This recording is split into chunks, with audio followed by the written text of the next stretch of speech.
بسم اللہ الرحمن الرحیم۔ السلام علیکم۔ حضور پاک صلی اللہ علیہ وسلم کا ایک صحابی کو کوڑا مارنے کا واقعہ۔ غزوہ حنین کے موقع پر ایک عجیب افراتفری مچی ہوئی تھی۔ لوگوں کا بہت زیادہ ہجوم تھا۔ ایک صحابی پیر میں موٹا جوتا پہنے ہوئے تھا۔ اتفاق ایسا ہوا کہ ان کا پیر جناب رسول صلی اللہ علیہ وسلم کے قدم مبارک پر پڑا اور اس سے آپ صلی اللہ علیہ وسلم کا پیر مبارک روندا گیا۔ جناب رسول صلی اللہ علیہ وسلم کے دست مبارک میں ایک کوڑا تھا۔ آپ صلی اللہ علیہ وسلم نے اس کوڑے کے کنارے سے ان کو مارا اور فرمایا، تم نے مجھے تکلیف دی ہے۔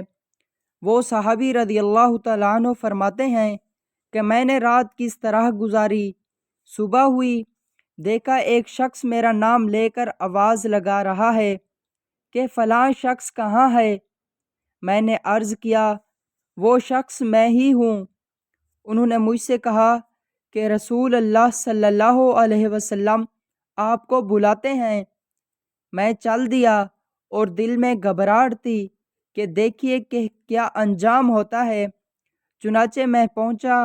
آپ صلی اللہ علیہ وسلم نے فرمایا کہ تم نے اپنے جوتے سے میرے پیر کو روند دیا تھا اور میں نے تم کو کوڑا مارا تھا۔ یہ 80 اونٹنیاں ہیں، تم اس کے عوض ان کو لے لو اور جو تکلیف تم کو پہنچی ہے اس کو درگزر کر دو۔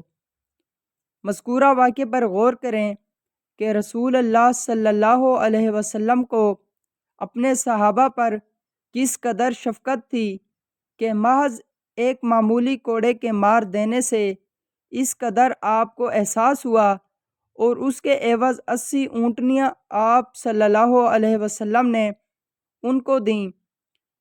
اس بات سے اندازہ لگایا جا سکتا ہے کہ آپ صلی اللہ علیہ وسلم صحابہ کرام سے کس قدر محبت اور دل جوئی ان کی فرمایا کرتے تھے اور ان کو خوش کرنے کی کس قدر کوشش کرتے تھے۔ ہمیں بھی یہ معاملہ اپنے اہل تعلق کے ساتھ کرنا چاہیے کہ کسی کو اگر کوئی ناگواری اور تکلیف ہم سے پہنچ جائے تو پھر اس کا دل خوش کرنے کے لیے ہمیں پوری کوشش کرنی چاہیے۔ اس طرح کی مزید ویڈیوز دیکھنے کے لیے چینل کو سبسکرائب کر دیں۔ اپنا بہت خیال رکھیے گا، دعاؤں میں یاد رکھیے گا۔ والسلام۔